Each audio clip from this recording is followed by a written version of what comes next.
Hi, Sam Spernat here for TheInformer.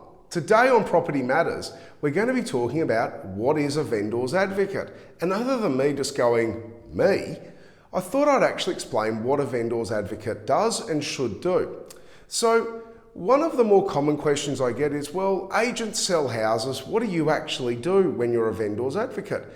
And it's a little bit more detailed than just going, here's an agent, this is the agent you should use. What I look at is not only the agency, but also who's the right agent within that agency to sell your property.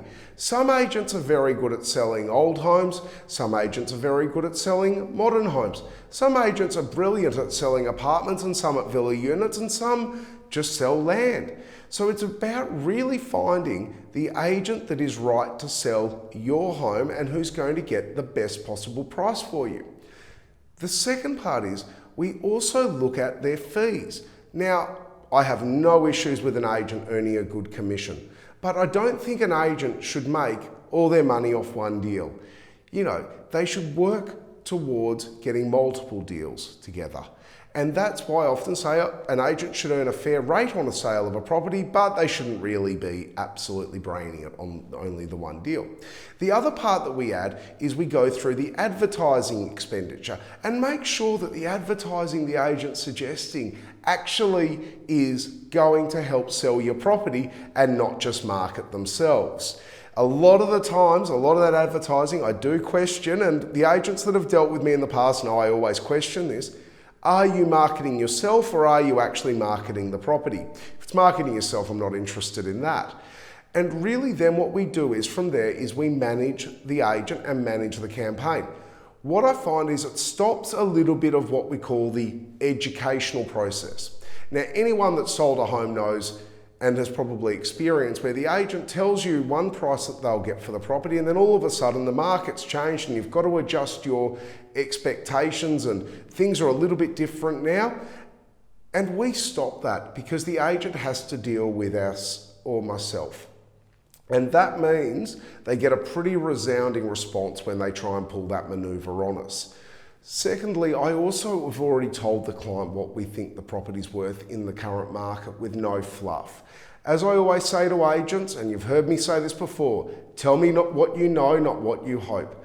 And when selling a house, we've really got to work on what we know and not what we hope. Hey, if we end up with the hope figure, fantastic. But we should always know what we know and know what our goalpost should be conservatively. If you're conservative, you'll never be disappointed. And that's why a lot of people are using a vendor's advocacy service. When I started doing this all those years ago, it was a new industry and it was very hard to sell. Now, we're seeing a heap of inquiry around it. Why? Because people just feel they're not getting the honest truth from their agents all the time.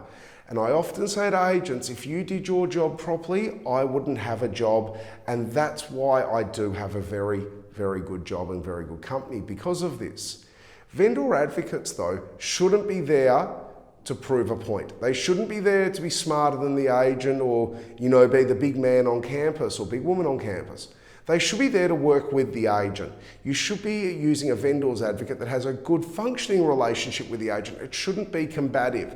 You should work as a team. You've heard me use this term before, build your team, have your team.